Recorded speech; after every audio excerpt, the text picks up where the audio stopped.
দান বাক্স থেকে এভাবেই বস্তাতে ভরা হচ্ছে টাকা আর টাকা।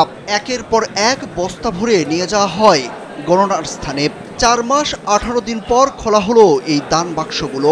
সকাল ৭টার দিকে ঐতিহাসিক পাগলা মসজিদের ১৪টি লোহার দান বাক্স খোলা হয়েছে।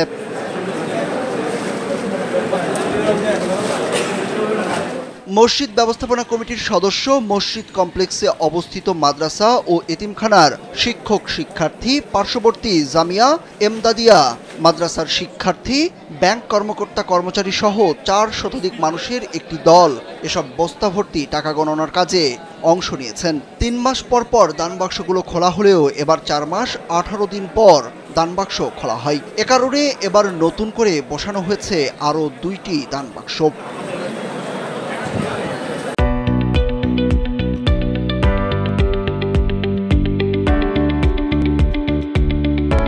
কিশোরগঞ্জ শহরের মধ্য দিয়ে প্রবাহিত নরসুন্দা নদীর তীরে হারুয়া এলাকায় অবস্থিত ঐতিহাসিক পাগলা মসজিদে এবার পাওয়া গেছে ৩২ বস্তা টাকা। ধারণা করা হচ্ছে এবার রেকর্ড পরিমাণ টাকা জমা হয়েছে, যা আগের রেকর্ড ভেঙে দিতে পারে।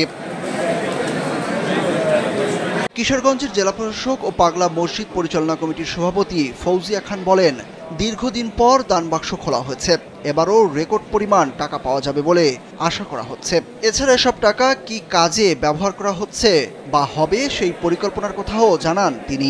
দান বাক্স খোলা হলো, আজকে আমরা 13টি ট্রাঙ্ক সিদ্ধ খুলেছি এবং আমাদের ৩২ বস্তা আমরা অর্থ এবং অন্যান্য জিনিস পেয়েছি, যেটা ইতিমধ্যে গণনার কার্যক্রম শুরু হয়েছে।